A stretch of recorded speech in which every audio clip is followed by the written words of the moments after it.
Hi there. Thanks for pinging in today. This is Shortwave, 5th ping. I'm Jessie, your virtual host on this frequency. And I'm Peter, a kind of virtual host, I suppose. So then, what exactly is pinging today? Didn't you say last time that you had something on your mind? Why not go ahead and say it here while we're at it? Since you insist, I'll take you at your word then. When I heard your story last time, something stuck with me.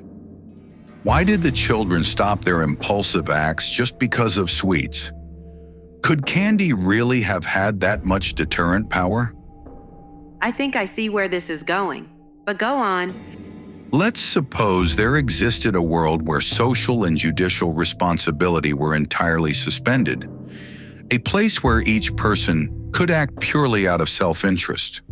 If Halloween were to take place in such a world, would treat really be strong enough to liberate people from the temptation of trick? That's what I kept wondering. I don't even know what to say. What are we actually talking about today? The real nature of Halloween, seen through a cost and benefit comparison between trick and treat. Peter? Don't worry, I haven't forgotten. The theme we're handling in this ping is nothing more than a type of thought experiment. It is not intended to encourage any real-world actions, nor does it recommend them in any way. ShortWave.STUDIO, along with Jesse and Peter, assume no responsibility for any acts or statements that you take after watching this ping. Everything you do is your own responsibility. Please be aware of that. Oh, disclaimer. First, let's estimate the cost of a trick. There are many types of tricks, but for today, we'll take one specific example: wrapping a tree in toilet paper. We'll define that as the standard form of a trick executed when treat is denied. To avoid vague hand-waving, let's set up an imaginary suburban stage for our calculation. Do we really need to go that far? The area, a fictional neighborhood named Pumpkin Town. For children to walk around comfortably, we might set its size to a reasonable radius of about 1 kilometer. Even with a round trip factored in, that would still be a voluntarily walkable distance.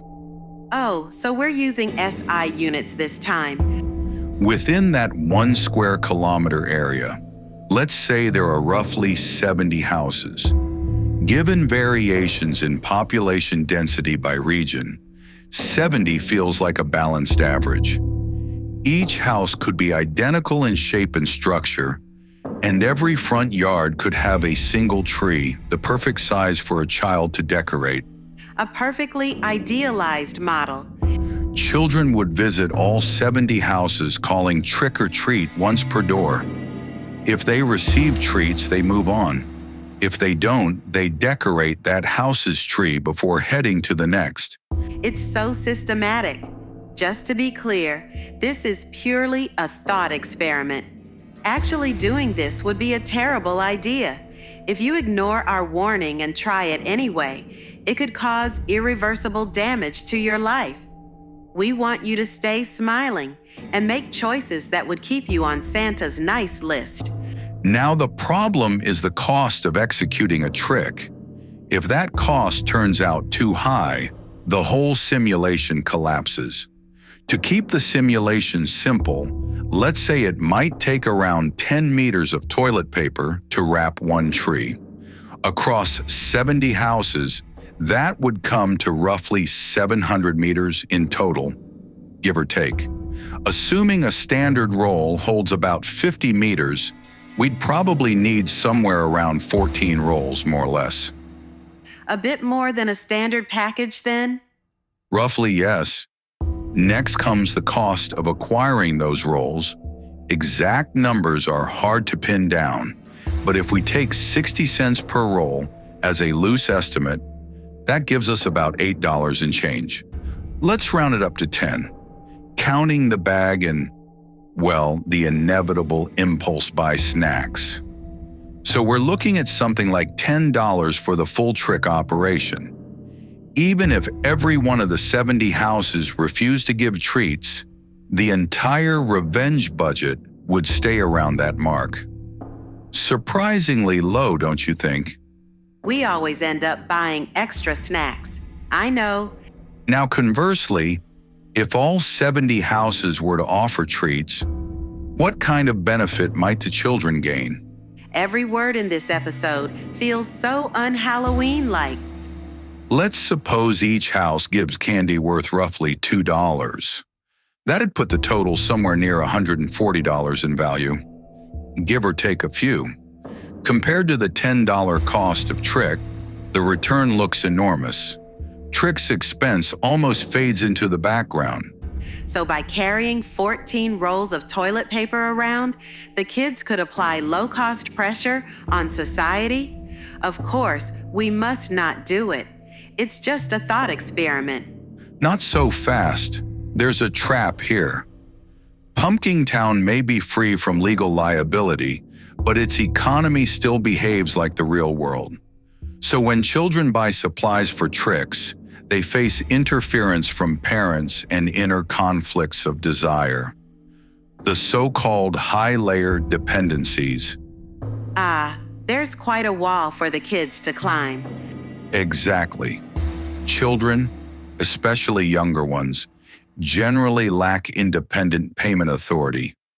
To obtain the toilet paper needed for tricks, they'd require financial and behavioral support from higher layers. But convincing those layers with, "Because I want to decorate a neighbor's tree in toilet paper," has a success rate of nearly zero. That's true enough. I'd reject it too. Add to that a psychological bias. If you're going to spend $10, why not spend it on candy instead of toilet paper? Considering mental effort and guilt, the effective cost of tricks skyrockets. Unless the chance of obtaining treat is literally zero, and perhaps even then, there's little rational reason to perform or prepare a trick at all. If you're spending $10 anyway, sweets beat toilet paper every time. Therefore, we can conclude, tentatively of course, that all Halloween events carried out by children are eminently rational and ethically consistent in nature. That sounded like a treatise, Peter. Good children, listen to the adults around you and enjoy Halloween responsibly. If you start tricking just because you didn't get candy, you'll end up the one losing out. You know, you could have just said that from the start.